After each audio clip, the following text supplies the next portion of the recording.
मेरे दिल मशवरा मेरा तू आजमा के देख यही उम्र है गलती से मिस्टेक यही उम्र है रक्षा इतने ताऊ न लो की वीडियो बनाओ लो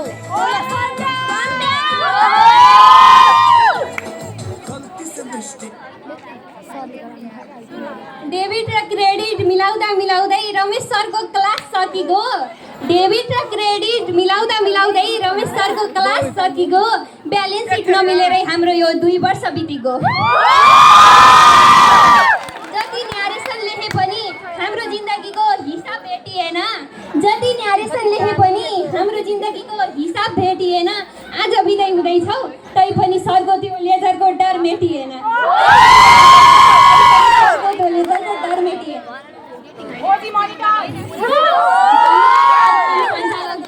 आजको यस कार्यक्रमका अध्यक्ष, प्रमुख अतिथि, विशिष्ट अतिथि, अन्य अतिथि, हामीलाई हाम्रो जीवनको मार्ग निर्देशन गर्ने सम्पूर्ण गुरुवर्गहरू र मसँगै कक्षामा अध्ययन गर्नुहुने सम्पूर्ण मेरा प्यारा मित्रहरू र आजको दिनलाई यादगार बनाउनका लागि महत्त्वपूर्ण भूमिका खेल्नुहुने सम्पूर्ण कक्षा 11 का भाइ बहिनीहरू स्वीकार्नुहोस् म सन्ध्या पोखरेलको तर्फबाट र सम्पूर्ण कक्षा 12 को तर्फबाट एकमुष्ट नमस्कार एवं शुभ बिहानी।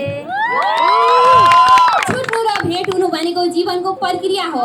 आज हामी छुटे पनि भोलि कोही नयाँ आउनेछन्। विगतका 2 वर्ष हाम्रा लागि निकै नै अविस्मरणीय थिए। आज बिदाईको यो घडीमा उभिरहँदा खुसी र दुखी दुवै महसुस भइरहेको छ। तर आज भावुक कुरा भन्दा पनि हाम्रा आदरणीय गुरुवर्गहरूसँग बिदाईका ती रमाइला पलहरूलाई सम्झन चाहन्छु जसले हाम्रो कलेज जीवनलाई जीवन्त बनायो। सुरुवात गरौँ हाम्रा एकाउन्ट सरबाट, हाम्रो रमेश सर जसले हामीलाई सिकाउनु भयो कि जिन्दगीमा जति सुकै पीडा भए पनि ब्यालेन्स सिट चाहिँ मिल्नुपर्छ। एसेस र लाइबिलिटी बुझाउँदै हाम्रा कतिपय साथीहरूले त आफ्नो भविष्यलाई नै ब्याटेप सम्झिन थालिसकेका थिए। सरले जति पटक जर्नल एन्ट्री सिकाउनु भयो हामीले त्यति पटक नै भुल्ने एन्ट्री मात्र सिक्यौँ। आज बुझ्दैछौँ सरले सिकाउनु भएको त्यो हिसाब किताब केवल परीक्षा पास गर्नु मात्र थिएन, जीवनको उतार चढावलाई सन्तुलन राख्ने पाठ थियो। अनि हाम्रो सोभार सरको त्यो एउटा कुरा भुल्नै सकिँदैन। जब सरले कक्षामा सामाजिक विषय पढाउनुहुन्थ्यो हामी पछाडि बसेर आफ्नै संसारमा हुन्थ्यौँ। सरले भन्नुहुन्थ्यो यो कक्षामा 1-2 जनाले त गर्लान्, अरू त सबै यता हेर्ने भए नत्र तँलाई पछाडिको मौतामा कति ठुलो चेतावनी लुकेको थियो। सामाजिक पढ्छौ केही थाहा छैन तिमीहरूलाई भन्नुहुन्थ्यो। तर सर हामीले आज हजुरलाई विश्वास दिलाउन चाहन्छौँ कि 1-2 जना मात्र होइन हामी सबैले हजुरले पढाएको जीवनोपयोगी शिक्षालाई जीवनमा प्रयोग गर्नेछौँ। हाम्रो प्यारी पवित्र नेपाली शिक्षक मिस साडीमा जति सुन्दर देखिनुहुन्थ्यो व्याकरणमा त्यति नै कडा।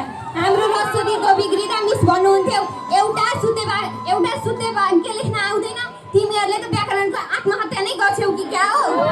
मिस तपाईँका ती व्यङ्ग्यात्मक बाणहरूले नै आज हामीलाई शुद्ध बोल्न सिकाएका छ। ती व्याकरणका गालीहरू जति तिखा थिए तपाईँको त्यो साडी लगाएको रूप र हामीप्रति माया सधैँ कोमल थियो। मिस हामीलाई शुद्ध बोल्न सिकाएकोमा धेरै धेरै धन्यवाद। हाम्रा इकोनोमिक सर रामलाल सरको त झन् कुरै बेग्लै। सर सधैँ भन्नुहुन्थ्यो केटाकेटी हो सेभिङ गर्ने बानी बसाल। सर हामीले पैसा सेभिङ गर्न त सकेनौँ तर हजुरले दिएका मिठा सम्झना र हजुरले दिएका कुराहरू सधैँ मुटुमा सेभिङ गरेर राखेका छौँ। हाम्रा फाइनेन्स सरले सधैँ हाई रिस्क हाई रिटर्नको पाठ पढाउनु भयो। सर होमवर्क नगरी स्कुल आउनु नै हाम्रो लागि सबैभन्दा ठुलो हाई रिस्क थियो,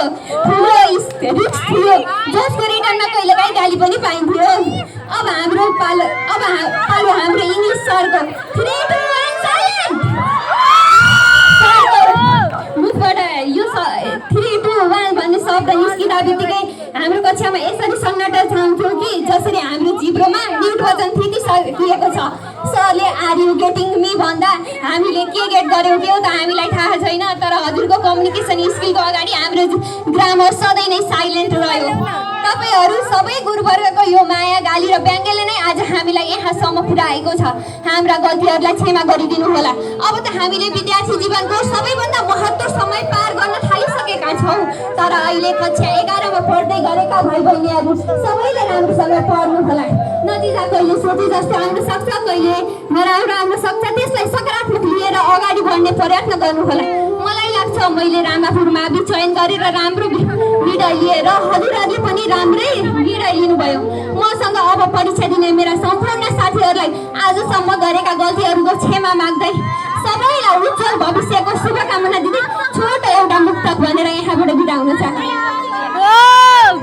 मन त अब अतालिने भयो उनको तस्बिर जो देख्न पाउन, उनको तस्बिर जो देख्न पाउन, उनका लागि केही गर्ने गर्थे अब त त्यो सुनाउन नि पाउन।